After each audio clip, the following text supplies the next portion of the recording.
नमस्कार मंडळी, मी शुभा तुमचे सर्वांचे आजच्या रेसिपीमध्ये खूप खूप आणि मनापासून स्वागत करते। आजची रेसिपी आहे मिरची भजी आणि तुम्ही पाहत आहात कोकणी फ्लेवर। भजी म्हटलं की तोंडाला पाणी सुटतंच, त्यातून संध्याकाळच्या वेळी तर चहा आणि भजीचे कॉम्बिनेशन तर एकदम मस्तच। भजीचे अनेक प्रकार आहेत, त्यातली सर्वांची आवडती भजी म्हणजे मिरची भजी। तीच भजी हॉटेलसारखी वडापावच्या गाडीवर मिळते तशी मिरची घरच्या घरी कशी बनवायची ते जाणून घेऊयात। चला तर मग पाहूयात मिरची भजीची रेसिपी।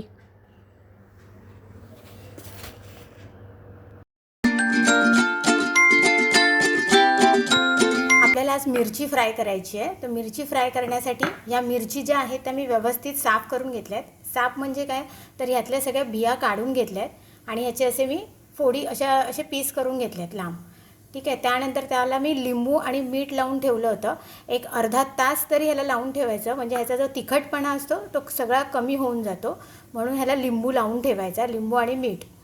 त्यानंतर इथे मी घेतलं आहे चण्याचं पीठ, लाल मिरची पावडर, हळद आणि मीठ, बाकी मी काहीच घेतलेलं नाही आहे। आणि हे आपण एक बॅटर करून ह्याच्यामध्ये मिक्स करायचं आहे आणि आपल्याला फ्राय करायचं आहे। बघूया आपण ते कसं करायचं।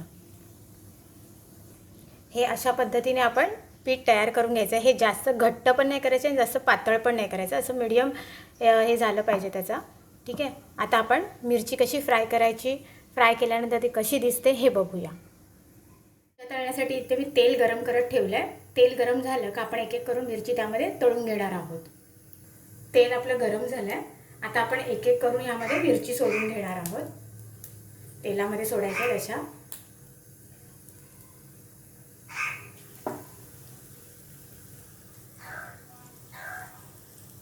गॅस मी मीडियम फ्लेमवरती ठेवला आहे।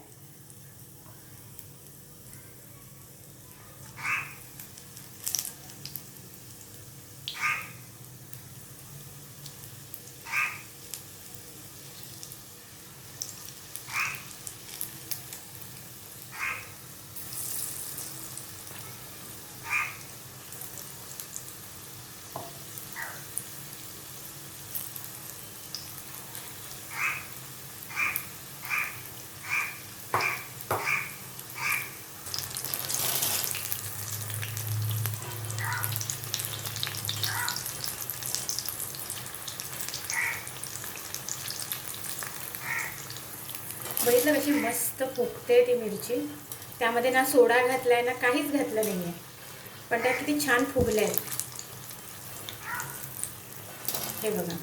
आणि अशाच कुरकुरीत पण राहतात त्या। आता आपण या मिरच्या झाल्या ना, आता काढून घेते मी आणि दुसऱ्या मिरच्या अशाच पद्धतीने तळून घेते।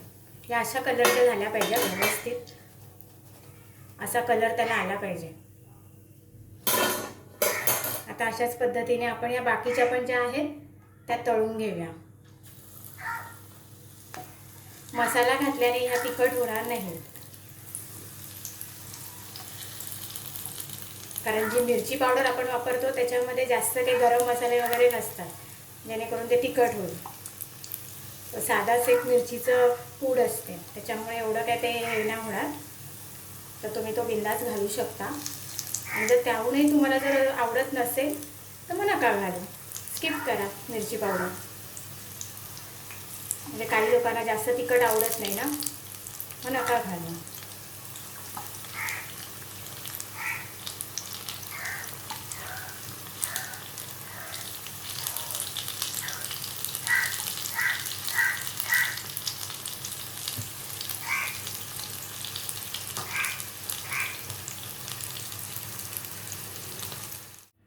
पाहिल्यात मंडळी, आपली मिरचीची भजी तयार झाली आहे, एकदम कुरकुरीत अशी झाली आहे।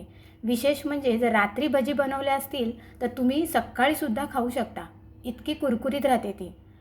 आणि मिरचीची भजी आपण हॉटेलमध्ये तर खातोच, गाडीवरती सुद्धा आपण वडापावबरोबर मिरचीची भजी खातो, कधी भजीपाव खातो, पण त्या तिथेच आपल्याला अशा फुगलेल्या वगैरे दिसतात। पण आपण ज्यावेळी घरी करतो त्यावेळी त्या घरी केल्याच्यानंतर त्या फुगत नाहीत, नाहीतर त्या कुरकुरीत राहत नाहीत, असं काही ना काही होतं। पण तुम्ही अशा पद्धतीने नक्की भजी घरी ट्राय करून बघा।